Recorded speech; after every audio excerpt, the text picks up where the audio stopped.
Hey guys, Billy Davidson here with Davidson Pressure Washer Painting, Hammond, Louisiana. I want to hop on here tonight. We're going to talk about a few things could be important to you, kind of a wide spectrum of topics. I've been wanting to make this video for a couple weeks, but just actually got in from about a 9-hour shift, so had a few minutes to spare. Got me some notes here. We're going to kind of go over this. This could help you. You may want to grab a pen and paper and jot some of the things down that we're going to talk about here tonight. And this could definitely help you land more jobs, bring in more revenue, and that sort of thing. Also, wanted to mention to y'all, unfortunately, we've had some spammers on our YouTube comments, and it was regarding our giveaway. A few weeks ago, we gave away a surface cleaner, and we also gave away a pressure washer. Before that, we gave away an X-Jet.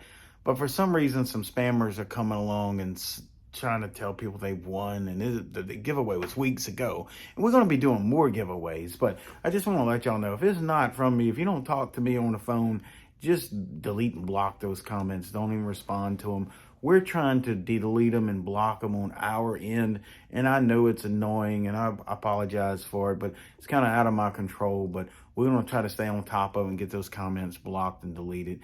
So if you don't talk to me on the phone, don't send no one any money. And for that matter, if we're doing a giveaway, it wouldn't cost you anything anyway. That's the whole point, to give something away. So we wouldn't be asking for shipping costs or something. So just wanted to let y'all know that out front. I've had a couple of the guys contact me and let me know that that was going on the YouTube channel. So I wanted to just kind of make a big announcement, let everyone know. But we are having an upcoming giveaway probably in another 2 to 3 weeks. We're making sure the product is available.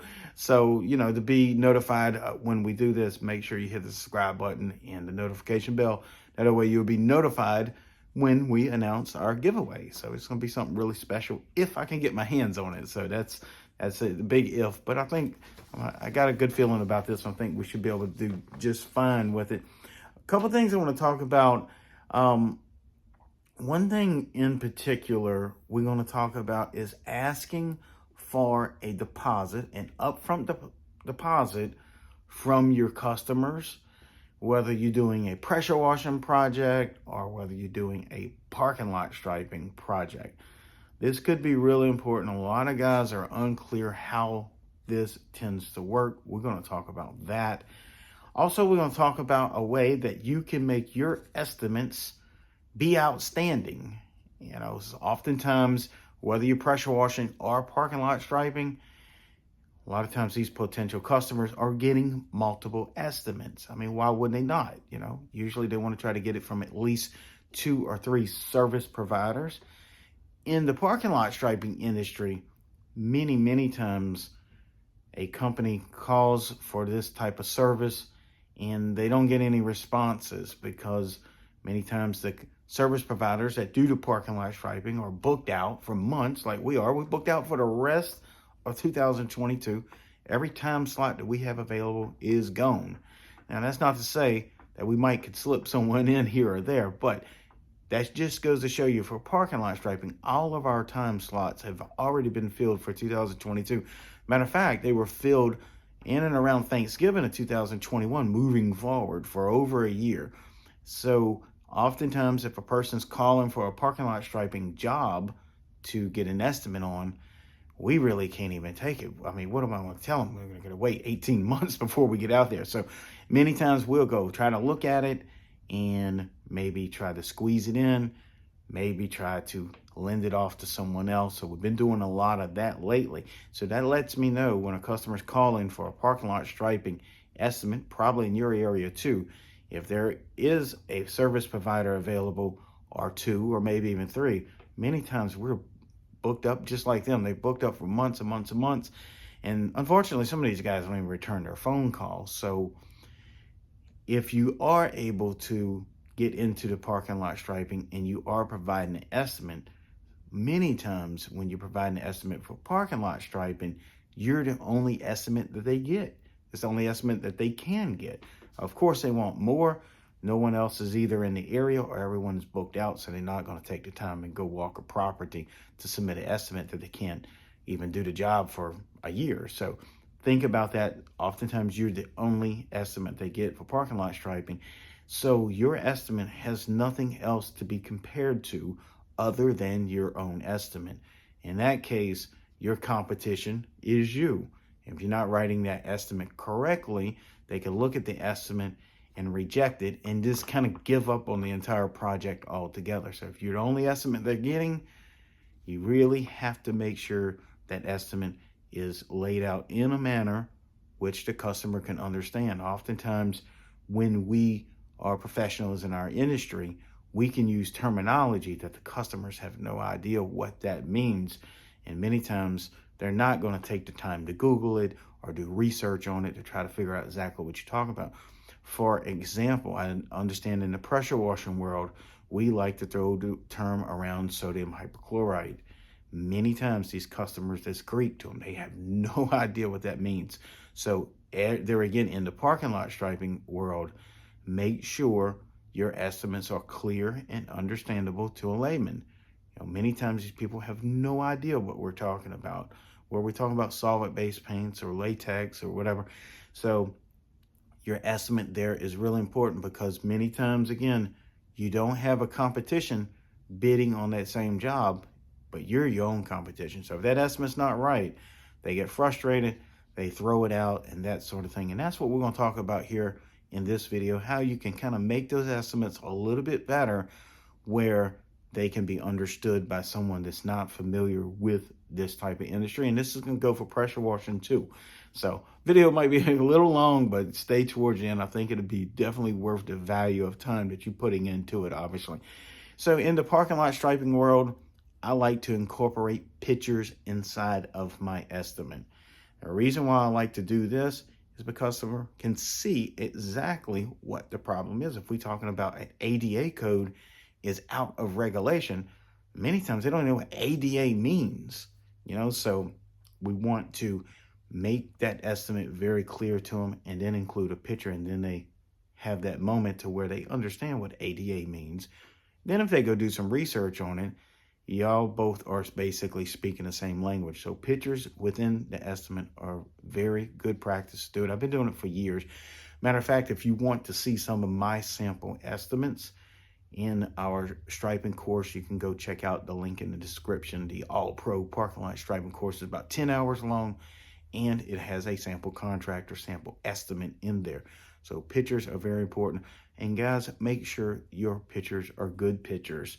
I know oftentimes we grab our phone, it may have some smudges on the lens. I don't have to tell you, you know how it is. Just make sure the picture is the best possible picture that you can get with the best equipment and lighting that you have, obviously. And then oftentimes I will label those pictures or title them within the estimate. That way, when I email that estimate over to them, they see a picture, they see a title under it or below it, and it gives them a greater understanding of what you're thinking and what you're talking about. And again, these people may not know anything about parking lot striping. So include those pictures. And also, whenever you give the final number, make it big and clear. The total project cost as follows. I've seen some estimates here recently where these guys make the numbers really little, and that lets me know they're not confident enough to put that number out there and charge for their services. The customer is going to feel the same way. You got a little bitty number down at the bottom, and that kind of psychologically tells them you're making it small, but make that number big, make the fonts big, and that sort of thing, where it's easy to read, easy to see, easy to find. Because many times when they get an estimate, sometimes they'll kind of skip down through all the other stuff and look at that final number. And then if that final number makes sense to them, then they go back up with that final number in their mind already, because they done skimmed through the estimate. And then that's when they read the estimate in more detail. And then that's where you're starting to build the value of that number that they just skimmed down and grabbed off the bottom of the estimate, if that makes any sense. So again, pictures inside the estimate are really, really powerful way to upsell your customer, to build that value and build that confidence in your customer. In addition to that, you may be teaching them a thing or two. So that's always a good thing, to have an informed customer. So another thing I want to talk about is, do you ever ask for a deposit? And the answer is yes. We always ask for a deposit, with one exception. Anything over $10,000, we ask for a 25% deposit. We're going to talk about that more in a second. Anything under $10,000, usually I don't, unless it's another contractor from out of state calling me to complete a project. And what I mean by that is, let's say we have a out-of-state contractor that's in my area doing some concrete repair work at, let's say, Walmart or Home Depot or whatever. And they call us in to restripe it or put down new lines or we'll pressure wash it. Well, at that point, it's a deposit required because, they're out of state. I'm over here. We do the work. We don't hear from them no more. I at least got to have that upfront money to cover my costs. And then I could fight with them on the back end to get the rest. That's never really an issue, but it's a good practice and it lets your customer know that you're serious. Another reason why I like to ask for a 25% deposit over that $10,000 threshold, and it's not that I can't fund the job. So obviously I can fund the entire job and wait on my money, but I truly feel it lets the customer have some skin in the game. They've done put down 25%. So they are most likely going to be a little more cordial and a little more cooperative with you, especially in the beginning of the project. And many times, let's say we're doing an apartment complex and it's a striping job, like one recently for about $19,000. In my estimate, I asked for the 25% deposit up front. Once the estimate was accepted, we set that in place where they can send us over the money. We're going to talk about that here in a second too. How can you receive payment? Could be a real powerful tool for you this year in your business. But once they put the 25% deposit down, they are much more likely to take us serious when we say, hey, we need the east side parking lot cleared off with no vehicles in it. Many times you go over there and the work hadn't been done. They didn't hold up to their end of the deal. Well, if I got their 25% deposit, I could walk on at that point. Say, hey, look, y'all not holding up to the end of your contract. We've done mobilize. We've done bought paint, maybe some special stencils. We got all the crew out there. We done mobilize all the equipment, and now they're not done. We don't never have to do that because they start to take us more serious because they've given us some money and we haven't even done work yet. So it sort of kind of changes the balance of power just a little bit. Now, obviously, don't use this in a bad way against your customers, but it does change the balance of power a little bit, and it causes them to look at you more of an equal than just another contractor that they can push around and push over and have you come out there with all your crew and they didn't move the cars, or the trees wasn't trimmed back away from the curbing, or the grass wasn't edged where we need to stripe. Because there are oftentimes we put things in our striping contract that the customer has to do. One is moving cars. The other is the 25% deposit. The other things may be edging. And yes, I can go edge it, but there again, I want them to put something into this project as well. It lets me know that they're serious about getting it done. And many times they're much easier and more cooperative to work with because they done gave you some money. They done, like I said, got some skin in the game. So it's a little psychological balance that you're playing with the customer. Now, most customers that we deal with are completely awesome customers. We never have any issue, but we always have these things in place, especially if it's our first time working for a customer. Now, let's say you do an apartment complex and they're in a network of 10 or 12 other complexes around your area.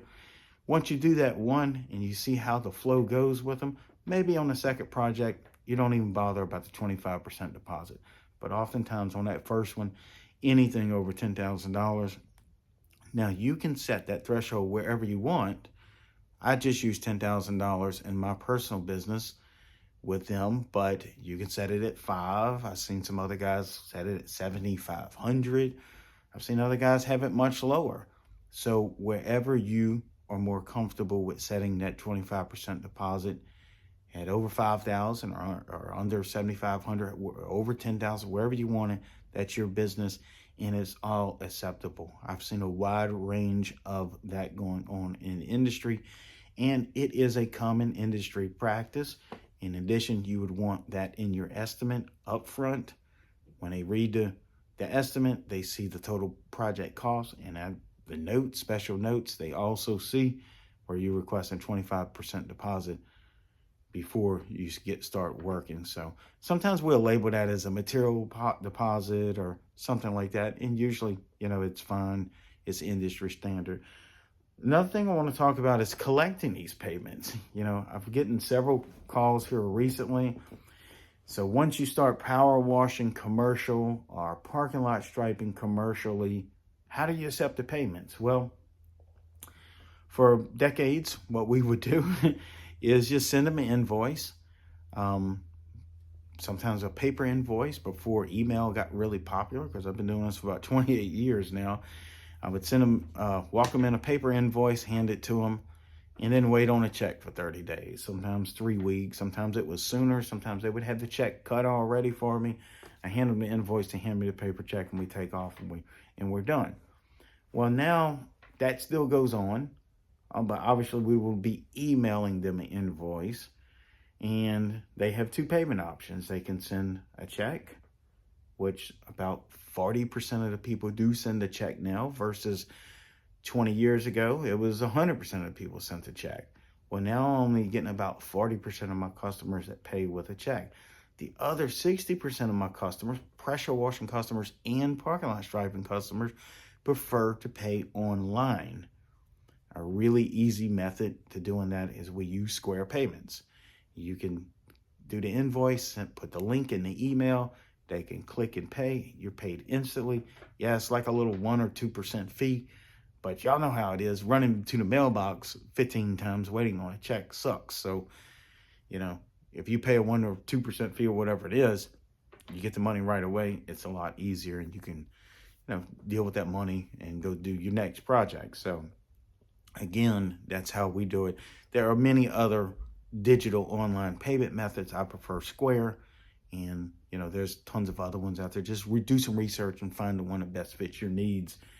And those customers really do like to click on that link and pay you straight out of the office, versus doing the check, going through this, going through that.